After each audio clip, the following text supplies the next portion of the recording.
इस बुलेटिन के प्रायोजक हैं Yogmani institute of nursing. Jabalpur Jagdish children hospital का जब पंजीयन निरस्त हो चुका है तो अस्पताल मरीजों को क्यों भर्ती कर रहा है। खबर मिली है कि इन्होंने बिना अनुमति के अस्पताल में मरीजों को भर्ती जो कर रहे हैं, सेटिंग के चलते ऐसा हो रहा है। अधिकारियों से यह कितना सच है। जगदीश हॉस्पिटल पे हम लोगों ने जो प्रारंभिक जिस समय अग्नि दुर्घटना हुई थी उस समय 28 हॉस्पिटल के हम लोगों ने रजिस्ट्रेशन इस आधार पर निरस्त किए थे कि उनके पास प्रोविजनल एनओसी भी नहीं थी, एक्सपायर हो गई थी और उनसे जानकारी मांग कर ही हम लोगों ने निरस्त की थी।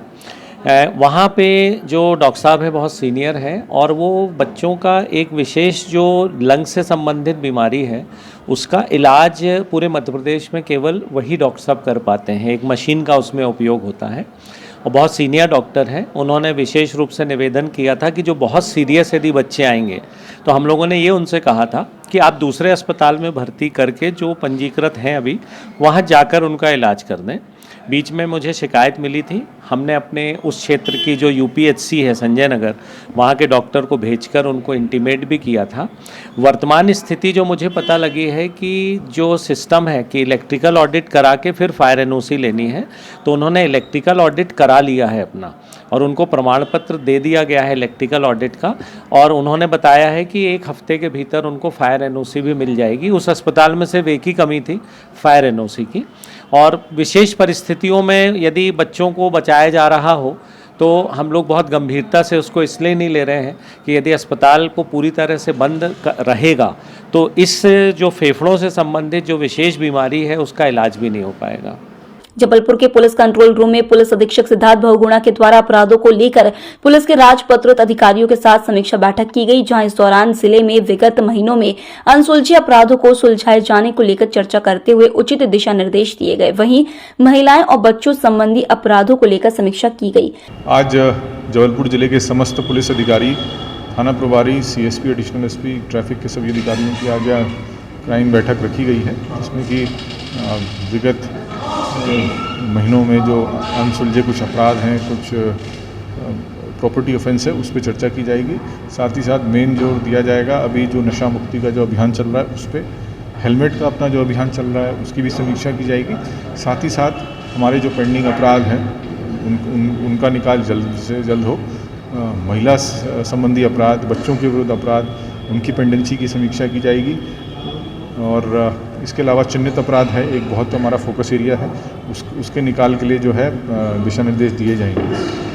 प्रदेश सरकार और बिजली कंपनियों पर मनमानी का आरोप लगाते हुए बिजली महकमे के संविदा और आउटसोर्स कर्मचारियों ने शुक्रवार को तीखे तेवर दिखाए। सैकड़ों की तादाद में एकजुट हुए कर्मचारियों और अधिकारियों ने बिजली मुख्यालय के सामने उग्र प्रदर्शन करते हुए सरकार और अधिकारियों के खिलाफ जमकर नारेबाजी की। कर्मचारी कल्याण संघ, जो कि Madhya Pradesh united forum for power employees and engineers का एक घटक दल है, के बैनर तले यहाँ पर इकट्ठे हुए हैं। हम सभी संविदा एवं आउटसोर्स कर्मचारी यहाँ पर इकट्ठे हुए हैं। हमारी केवल 2 मुख्य मांगे हैं।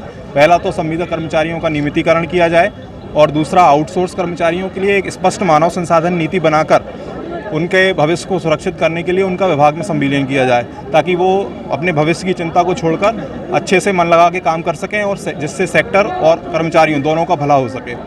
तो यही मांग हम कंपनी प्रबंधन एवं शासन को पहुंचाना चाहते हैं, जिसके माध्यम से हमने एक शांतिपूर्ण तरीके से रैली के माध्यम से हम यहाँ पर इकट्ठे हुए हैं और अपना ज्ञापन पत्र प्रस्तुत कर रहे हैं। Yogmani institute of nursing, Jamdar hospital, Jabalpur. Nursing के क्षेत्र में करियर बनाने का सुनहरा अवसर। प्रवेश प्रारंभ BSc nursing, post basic BSc nursing, GNM. पता 198/2 Raigwa, ward number 72, Arihant warehouse के पीछे, पाटन बाईपास चौक के पास, जबलपुर। जबलपुर की गड़ा पुलिस ने शारदा चौक के पास ये पिस्टल और चाकू खों से 2 युवकों को उस वक्त पुलिस ने दबोच लिया जब वह किसी वारदात को अंजाम देने जा रहे थे। एडिशनल एसपी प्रदीप कुमार शिंदे ने जानकारी देते हुए बताया कि दोनों आरोपी से पुलिस ने 1 देसी पिस्टल, 6 कारतूस और 1 चाकू जब्त किए हैं। पकड़े गए आरोपी से पूछताछ जारी है। आज थाना गाड़ा में अच्छी कार्रवाई हुई, जिसमें एक पिस्टल एक के पास में मिला, दूसरे के पास में चाकू मिला है। सूचना मिली थी कि 2 आरोपी ऐसे हथियार लेकर के, अवैध हथियार लेकर के घूम रहे हैं, तो जिसमें एक इलू तिवारी नाम का व्यक्ति है, उसके पास से माउजर मिला है। दूसरा मुकेश पटेल है, इसके पास से चाकू मिला है खटकेदार। दोनों पे आर्म्स एक्ट के अंतर्गत कार्रवाई की गई है और इसमें मामला अंडर इन्वेस्टिगेशन है। जो भी और एविडेंस आएंगे या जो भी इन अवैध हथियारों की उसमें संलिप्तता पाई जाएगी, उनके विरुद्ध विधि सम्मत कार्रवाई की जाएगी। जबलपुर में लोकतंत्र सेनानी संघ की ओर से आज घंटाघर पहुंची थाने के बाजू में एक कार्यक्रम का आयोजन किया गया है। आज घंटाघर उनकी थाने के बाजू में एक कार्यक्रम का आयोजन किया जा रहा है। कार्यक्रम का आयोजन किया गया है जिसमें जयप्रकाश नारायण और नानाजी देशमुख को श्रद्धांजलि अर्पित की गई एवं हमारे जो बाहर से आए हुए अतिथि हैं संतोष शर्मा जी का नाम द्विवेदी जी और भाई शरद जैन जी और विनोद गोंडिया जी को हम लोगों ने उनका स्वागत किया है। हमने अपने जिला अध्यक्ष भाई अंजनी कुमार सिंह जी का स्वागत किया है। उनको फूल मालाएं और शाल भेंट की गई तथा सम्मान पत्र भी दिया गया है। उनके द्वारा जो यह संघ चलाया जा रहा है उसके लोगों द्वारा बहुत ही उनका स्वागत किया गया है और उन्हें सबको साथ लेकर चलने की उनकी एक जो भावना है उसके प्रति लोगों ने अपनी कृतज्ञता व्यक्त की है। शंभू नारायण शर्मा, महामंत्री जिला लोकतंत्र सेनानी संघ। Baderia metro prime hospital plasma cell द्वारा पेप्टिक को मम्मी को भतीजा मेडिकल क्षेत्र में गहन शोध के उपरांत सामने आने वाली नई जीवन रक्षक तकनीकी आज वरदान सिद्ध हो रही है। ऐसी नई तकनीकी को उपयोग में लाते हुए गंभीर मरीज की जीवन रक्षा की कड़ी में बड़े भैया मेट्रो हॉस्पिटल एक बार फिर कामयाब रहा। हम इस प्रोसेस को करते हैं। लिवर फेल्योर कंडीशन के दो ऑप्शन है, आइदर लिवर ट्रांसप्लांटेशन या अभी जो सीएमसी वेल्लोर में एक प्रोसेस चालू की गई है जो कि बाकी इंस्टीट्यूशन उसको अपनाने की कोशिश कर रहे हैं, ये है प्लाज्माफेरेसिस। तो इस प्रोसेस के तहत सीएमसी वेल्लोर में भी जो रिजल्ट हैं वो 60-70% के आसपास ही हैं। इस प्रोसेस को और डिफाइन और रिफाइन समय के साथ साथ चीज़ें होती जाती हैं, टीम वर्क भी समय के साथ साथ बनता जाता है। तो इस प्रोसेस को जब जैसे जैसे और रिफाइन करते जाएंगे मुझे लगता है कि चीज़ें और बेहतर होती जाएंगी। लेकिन अच्छी बात यह है कि आज हम लोगों ने जबलपुर में मध्य भारत में पहली बार इस प्रोसेस के तहत एक बच्ची की ज़िंदगी बचाने में कामयाबी पाई। ये सर के नॉलेज के कारण, वो जो सीएमसी वेल्लोर से लेकर मध्य भारत में आए थे उस नॉलेज के कारण, क्योंकि यहाँ पे किसी को अभी तक इस प्रोसेस के बारे में बहुत गहन जानकारी नहीं थी, तो उसके कारण एक यंग बच्चे की जानकारी बचाने में कामयाबी पाई और उसके पास पूरी ज़िंदगी है। इससे ज़्यादा खूबसूरत बात क्या हो सकती है कि हमने एक बच्ची को पूरी ज़िंदगी दे दी है। मैं एक्सचेंज से बिना लिवर ट्रांसप्लांट के लिवर फेलियर ठीक किया है। उसके लिए जैसे डॉक्टर राजपूत ने बताया कि बच्ची की ज़िंदगी हमने वापस करी है, तो वो कहने का मतलब ये है कि लिवर ट्रांसप्लांटेशन के बाद 15 से 20 साल तक की लाइफ रहती है। लेकिन जब आप उसके खुद के लिवर को आप तंदुरुस्त कर देते हो तो वो अपनी लाइफ प्रॉपर लाइफ लॉन्ग जी सकती है बिना दवाइयों के। तो प्लाज्मा एक्सचेंज एक अच्छा विषय है, अच्छी तकनीक है जिससे हमने एक सफलतापूर्वक लिवर फेलियर ठीक किया है और इसमें ऑनगोइंग रिसर्च जारी है। इसमें जैसे जैसे चीज़ें फाइन होंगी, रिफाइनमेंट होगा, उसमें और सफलता हमको मिलेगी। आईसीयू और लिवर की टीम साथ में किडनी के डॉक्टर्स के साथ हम इसको और भी बेहतर करेंगे। जैसे जैसे ये चीज़ें हमको ज़्यादा पेशेंट कर पाएंगे, उससे हमको मालूम पड़ेगा कि और कितने पेशेंट में हम सफलता प्राप्त कर पाते हैं।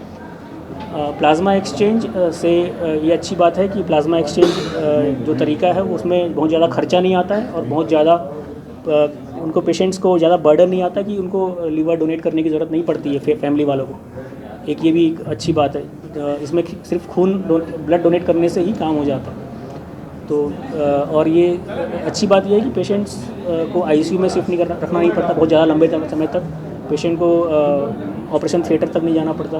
बिना पेशेंट के साथ कोई कटपीट नहीं होता है। सिंपल एक लाइन जो कि हम पैरों के नसों में डाल देते हैं, उससे हम प्लाज्मा डाल देते हैं, प्लाज्मा निकाल भी लेते हैं। तो वो साथ के साथ प्रोसेस होता है मशीन से। तो उस तरीके से ये काम करता है और उसमें ये होता है कि लीवर का परफ्यूज़न बेटर करता है। लीवर का परफ्यूजन जैसे ही एक बार अच्छा होने लगता है तो पेशेंट का जो टॉक्सिन्स का लेवल है वो अपने आप धीरे धीरे कम होने लगता है। तो इसमें हमने सफलता पाई है, अच्छी बात है। आगे भी हम इसको जारी रखेंगे। कितना प्रोसीजर में समय लगता है इसको करने में प्लाज्मा ट्रांसप्लांट? इसमें एक दिन में हम कम से कम 2 या 3 घंटे तक करते हैं प्लाज्मा एक्सचेंज। ऐसा कम से कम 3 बार तो मिनिमम करना पड़ता है। कई बार 5 प्रोसेस भी करना पड़ता है, 5 प्लाज्मा एक्सचेंज के प्रोसेस भी करने पड़ते हैं। कई बार 3 में भी सफलता मिल जाती है। वैसे इस बच्ची की सबसे अच्छी बात यह है कि 2 प्लाज्मा एक्सचेंज में ही हमको सफलता मिल गई। 2 प्लाज्मा एक्सचेंज में ही पेशेंट होश में आ गई थी और वो बात करने लगी थी। तो हम 2 प्लाज्मा एक्सचेंज के बाद हमने उसका प्लाज्मा एक्सचेंज रोक दिया, क्योंकि उसको थोड़ा सा लंग्स में पानी भर गया था बहुत ज़्यादा फ्लूइड ओवरलोड के कारण। फिर उसको हमने वेंटिलेट किया और प्रॉपरली उसके किडनीज़ के थ्रू हमने पानी वगैरह बाहर निकाला। तो ये प्रोसेस थोड़ा सा 2 या 3 दिन लगते हैं। जब आप लिवर ट्रांसप्लांट करते हैं तो पेशेंट को कम से कम महीनों हॉस्पिटल में रहना पड़ जाता है। उसके बाद भी वो घर जाने के बाद उसको एक्टिविटी वापस आने में बहुत टाइम लगती है।